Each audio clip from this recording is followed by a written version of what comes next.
Bismillahirrahmanirrahim. Assalamualaikum warahmatullahi wabarakatuh. Alhamdulillahirrahmanirrahim. Assalatu wassalamu ala asyrafil anbiya'i wal mursalin wa ala alihi washabbi ajmain. Ma ba'du.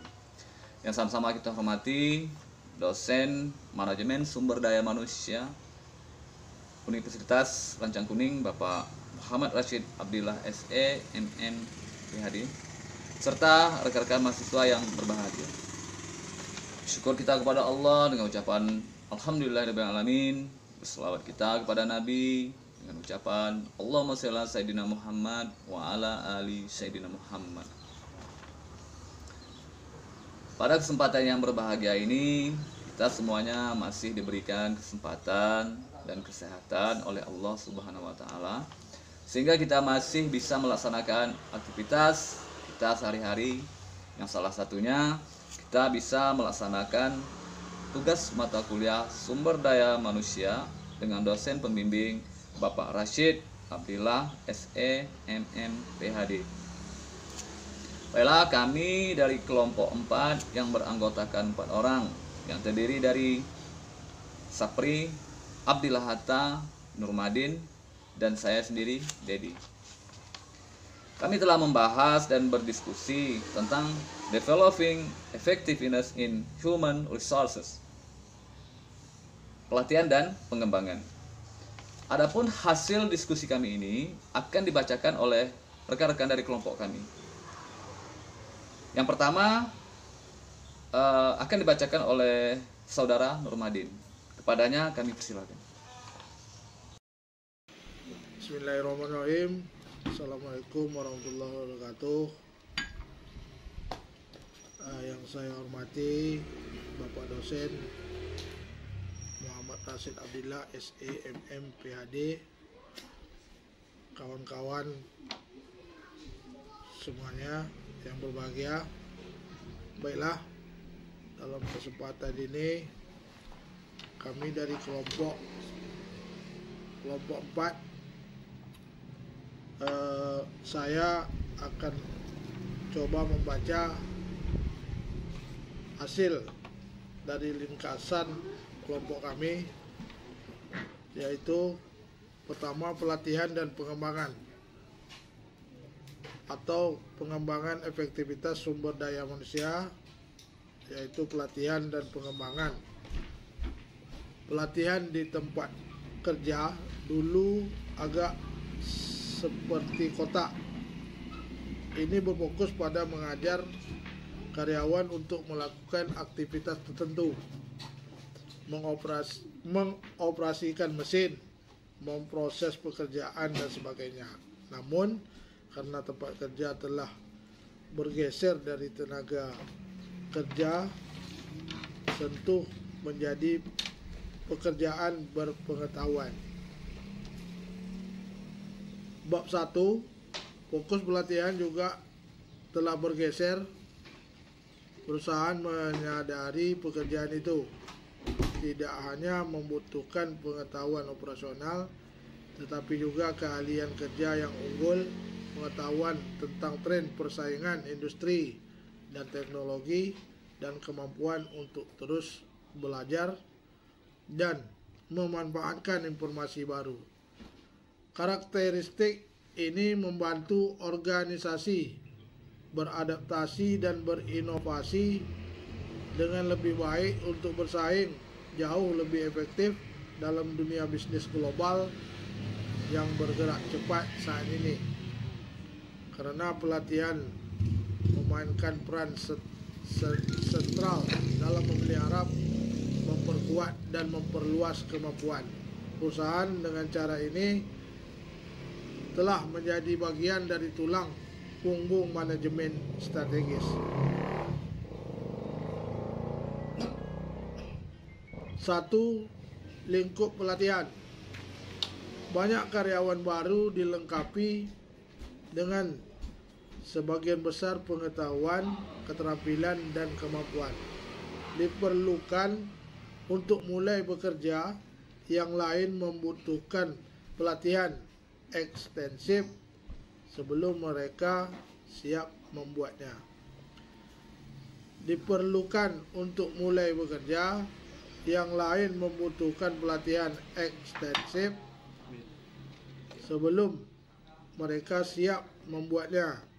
Banyak kontribusi bagi organisasi. Istilah pelatihan sering digunakan secara santai untuk menggambarkan hasil semua upaya yang diprakarsai oleh sebuah organisasi untuk mendorong pembelajaran di antara mereka. Namun, banyak ahli membedakan antara pelatihan yang cenderung lebih terfokus secara sempit dan berorientasi pada masalah kinerja jangka pendek dan pengembangan yang seperti yang Anda pelajari di bab 5, cenderung lebih berorientasi pada perluasan keterampilan individu untuk tanggung jawab masa depan. Kedua istilah tersebut cenderung digabungkan menjadi satu frasa, pelatihan dan pengembangan untuk mengenali kombinasi aktivitas organisasi gunakan untuk meningkatkan pengetahuan dan keterampilan karyawan. Penelitian menunjukkan bahwa pendapatan organisasi dan profitabilitas keseluruhan berkorelasi positif dengan jumlah pelatihan yang diberikan kepada karyawannya. Menurut pelatihan laporan industri berkelanjutan, majalah bisnis menyediakan setiap karyawan mereka antara 35 dan 55 jam rata-rata pelatihan setiap tahun. 1. Sebaiknya 100 terbaik perusahaan AS tempat bekerja, seperti dikutip oleh majalah Fortune, menyediakan karyawan mereka kira-kira 2 kali lipat jumlah pelatihan itu dan terkadang bahkan lebih. Karyawan baru yang dipekerjakan oleh jaringan hotel Ritz-Carlton mendapatkan lebih dari 300 jam pelatihan terbesar. Provinsi pelatihan dihabiskan untuk karyawan dan penyelia peringkat dan file ini tidak biasa untuk dimiliki oleh perusahaan besar universitas mereka sendiri, di mana mereka melatih mereka karyawan dan masa depan manajer. Roti isi daging universitas dioperasikan oleh perusahaan McDonald dekat Chicago. Mungkin perusahaan paling terkenal, Universitas General Electric, memiliki pelatihan seluas 53 akre kampus di utara New York kota, di mana sekitar 10.000 orang menghadiri kelas setiap tahun. Perusahaan sub Campbell mengoperasikan Campbell Universitas yang memiliki program 2 tahun yang berfokus pada pengembangan kepemimpinan pribadi. Untuk calon manajer dan berpengalaman, A. Pendekatan strategis untuk pelatihan. Manajer harus tetap memperhatikan tujuan dan strategi perusahaan mereka dan mengarahkan mereka pelatihan sebagaimana mestinya. Apakah tujuan perusahaan untuk mengembangkan hal produk baru? Jika demikian, bagaimana seharusnya tujuan ini mempengaruhi inisiatif pelatihannya? Apakah perusahaan berusaha menurunkan biaya produksinya sehingga dapat memanfaatkan strategi berbiaya rendah untuk menangkap bisnis baru? Jika demikian, apakah ada pelatihan inisiatif yang dapat dilakukan untuk mewujudkan strategi ini. Sayangnya, beberapa organisasi gagal membuat hubungan antara pelatihan dan tujuan organisasi. Sebaliknya, mereka melakukan apapun yang dilakukan pesaing atau apa tren baru. Akibatnya program pelatihan sering salah arah, kurang baik dirancang, dan dievaluasi secara tidak memadai. Belum lagi pemborosan uang. Tidak semua inisiatif strategis perusahaan dapat dicapai dengan pelatihan. 2. Tidak semua pelatihan program, tidak peduli seberapa luas mereka diadopsi oleh organisasi lain, akan menjadi keharusan strategis untuk perusahaan Anda. Karena kondisi bisnis berubah dengan cepat, seperti halnya teknologi, terus mengikuti jenis pelatihan yang dibutuhkan karyawan perusahaan untuk tetap kompetitif bisa menjadi tantangan. Jika karyawan secara konsisten gagal mencapai tujuan produktivitas mereka, ini mungkin sinyal bahwa pelatihan diperlukan. Demikian juga organisasi mereka menerima jumlah yang berlebihan.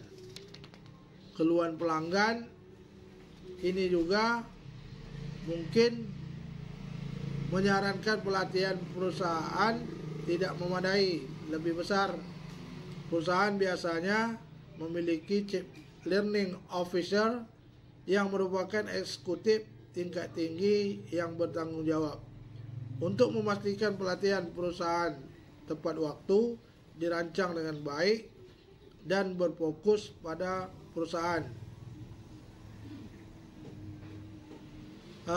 Bapak Ibu dan Bapak dosen yang saya hormati, dari saya cukup sekian dulu. Nanti ada lagi isu-isu strategis akan disambung oleh Pak Sapri atau Pak Abdillah Hatta. Dari saya cukup sekian dulu. Saya akhiri dengan wabillahi taufiq wal hidayah. Assalamualaikum warahmatullahi wabarakatuh. Waalaikumsalam. Terima kasih kepada Saudara Nurmadin.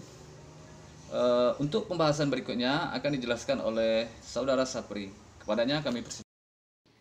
Bismillahirrahmanirrahim. Assalamualaikum warahmatullahi wabarakatuh.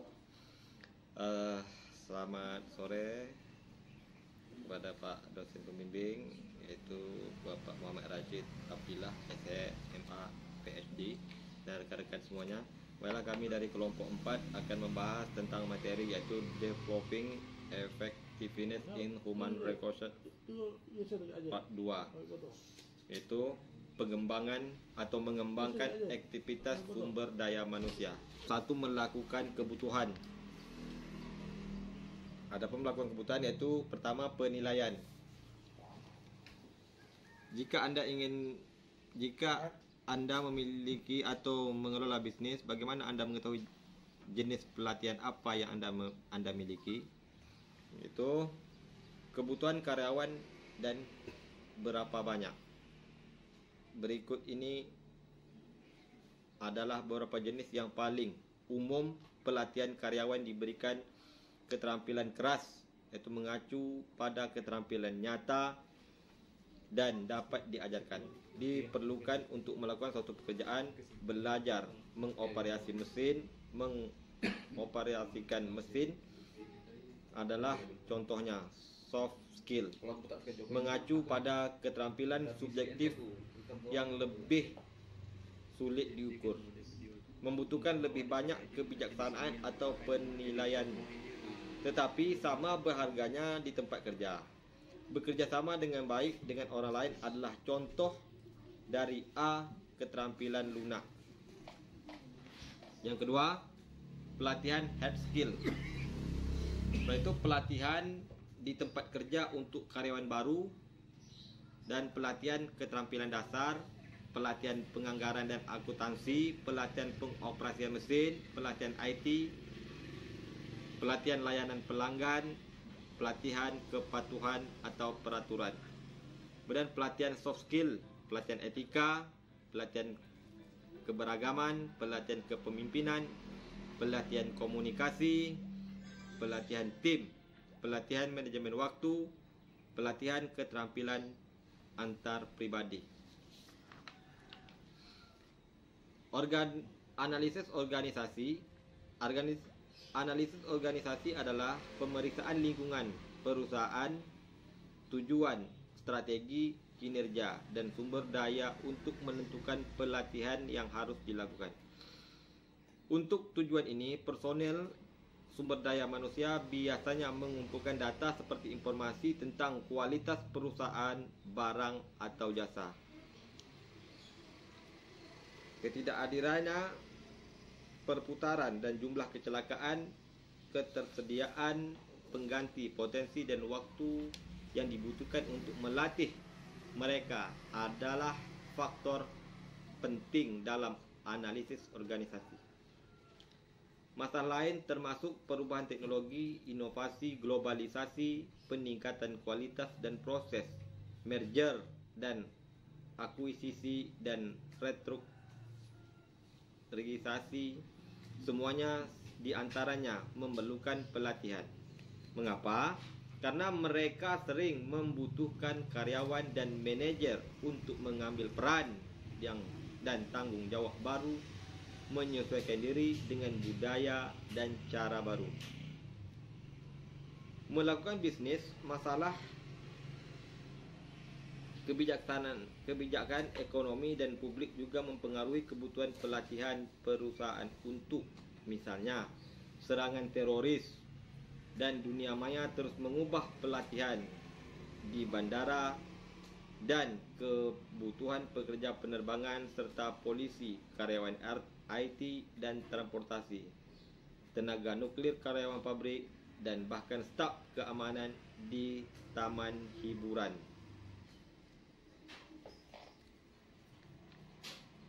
Terakhir, tren dalam tenaga kerja itu sendiri mempengaruhi kebutuhan pelatihan perusahaan sebagai pekerja yang lebih tua menjelang pensiun. Pekerja yang lebih muda membutuhkan pelatihan dan pengetahuan untuk mengambil tempat mereka. Aplikasi usaha kecil.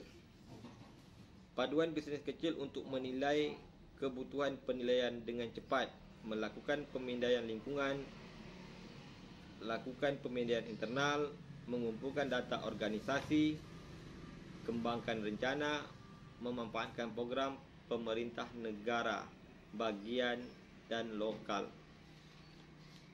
Jadikan proses penilaian tersebut kebutuhan terus berlangsung. Langkah-langkah dalam penilaian kebutuhan pelatihan adalah analisis tugas. Sebuah analisis tugas melibatkan meninjau deskripsi pengerjaan dan KSAO dari posisi tertentu, termasuk yang spesifik tindakan ini dan perilaku yang diperlukan untuk melakukan. Dengan kata lain, analisis tugas lebih dari sekedar apa dari suatu pekerjaan yang mencakup bagaimana.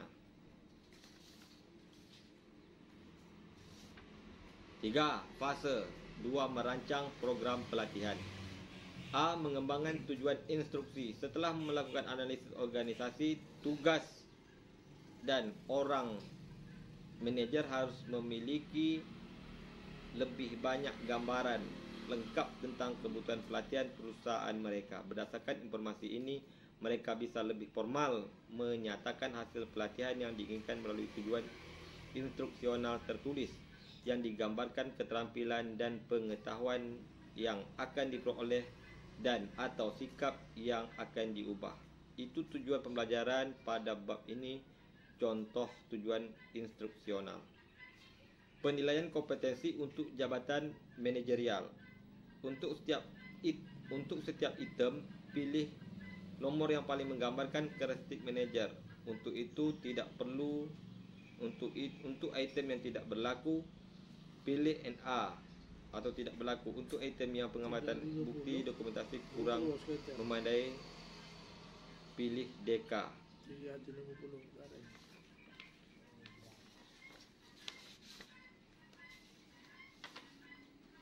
Demikian persentase yang dapat kami sampaikan pada materi ini.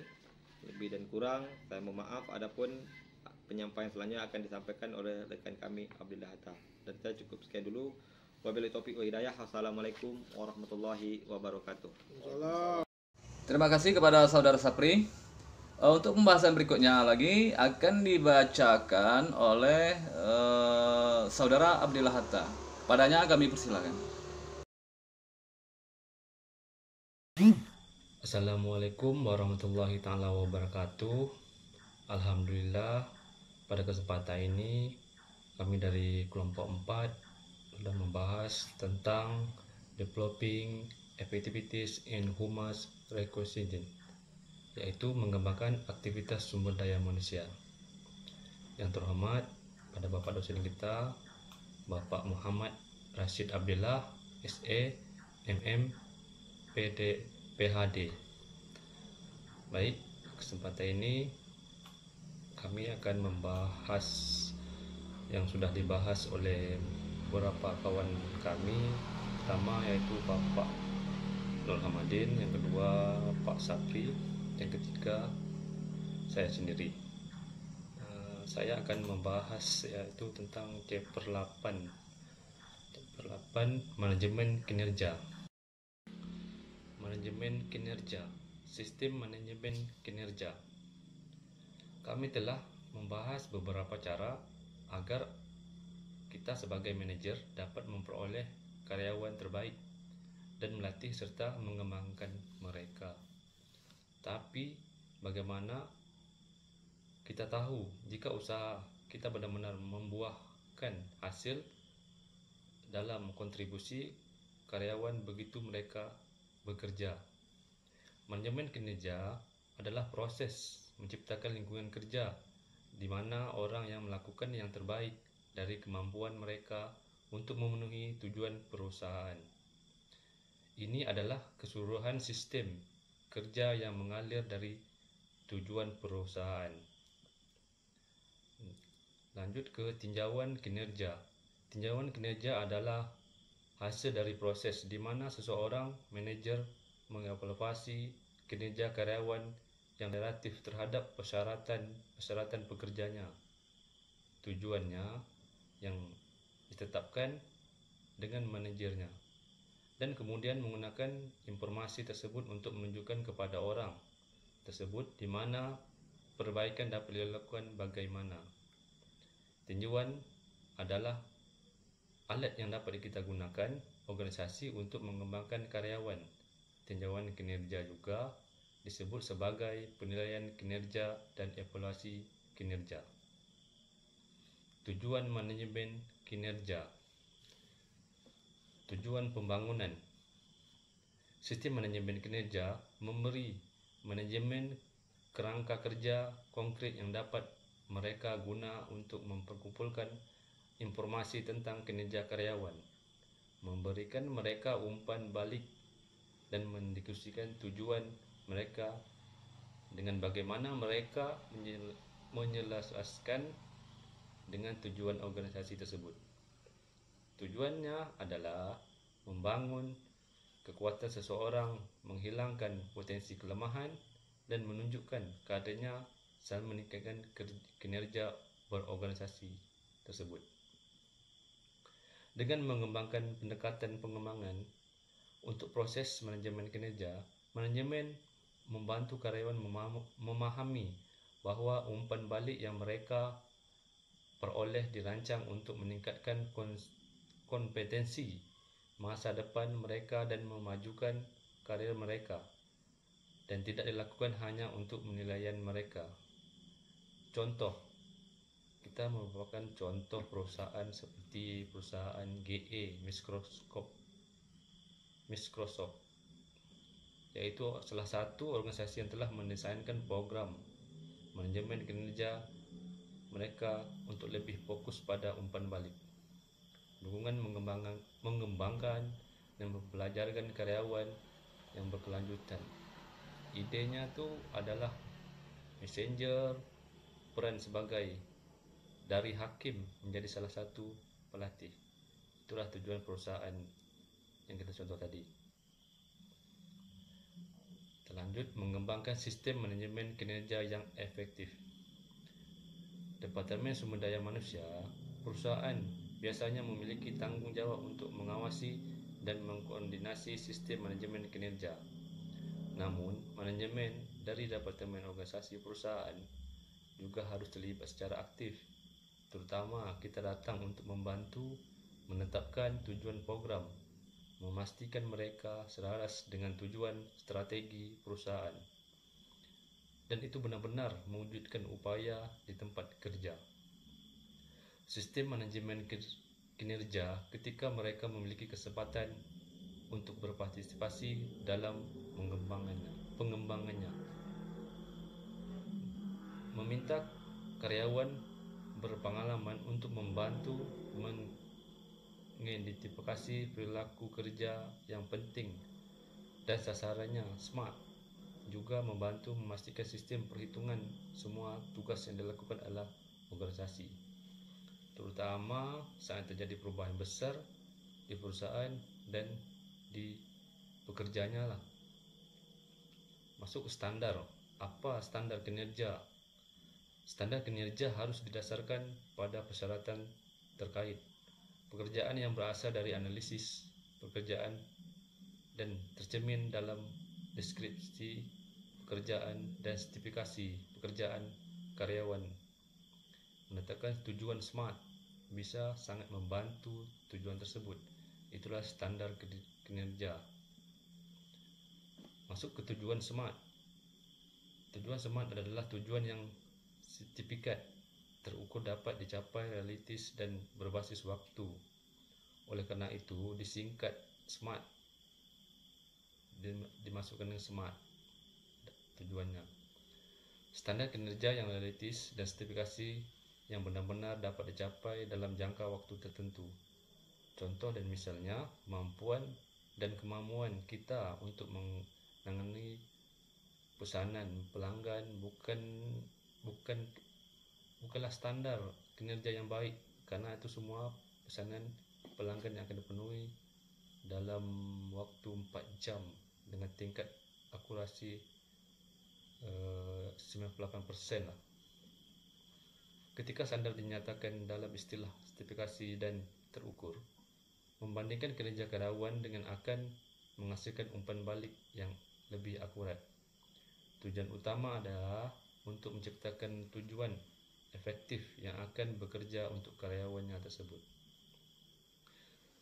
Menurut dalam buku kata Gary Foster, manajemen program pelatihan khusus di Minnesota Redwood College, itu adalah bukan tugas yang mudah, itu tugas yang pendek, tapi itu bisa dilakukan.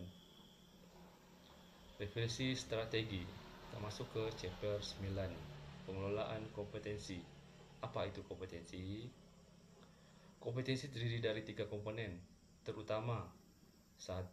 Kita masuk komponen langsung meliputi upah dan gaji karyawan, insentif contohnya bonus, komisi.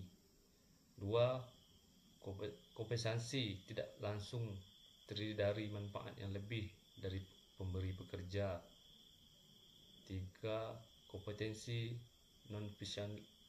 non-finansial, yaitu mencangkup program pengakuan karyawan, pekerjaan yang diberikan penghargaan, dukungan organisasi, masuk dalam lingkungan kerja, dan jam kerja fleksibel yang mengakomodasi kebutuhan pribadi. Itu contoh dari kompetensi terdiri dari komponen-komponen tersebut. Masuk ke komponen strategi. Apa itu komponen strategi? Sederhana saja, itu adalah komponen karyawan dengan cara meningkatkan motivasi dan pertumbuhan. Sementara pada saat ini yang sama melaraskan upaya mereka tujuan organisasi, kompensasi strategi yang mendefinisikan kembali peran kontribusi. Disarankan dari kompensasi tidak ada lagi sekedar biaya menjalankan bisnis bila digunakan secara strategi. Kompensasi menjadi alat pengamatan keunggulan kompetitif. Kompensasi strategi melampaui penentuan tarif pasar yang sesuai dengan pembayaran karyawan. Meski tarif pasar merupakan salah satu elemen perencanaan kompensasi. Kompensasi masuk juga strategi dengan sengaja menghubungkan kompensasi dengan misi organisasi, tujuan bisnis umum. Misalnya keputusan perusahaan menaikkan gaji, contoh pokok dan semua karyawan, gaji pokok merupakan langkah strategi yang agar kompetitif dengan tarif pasar. Perusahaan bisa juga harus menyadari bahwa gaji pokok bukanlah segalanya. Misalnya lagi, seorang manajer mengembangkan produk penyataannya. Saya bisa menghasilkan lebih daripada yang saya dapat. Itu contoh dari buku.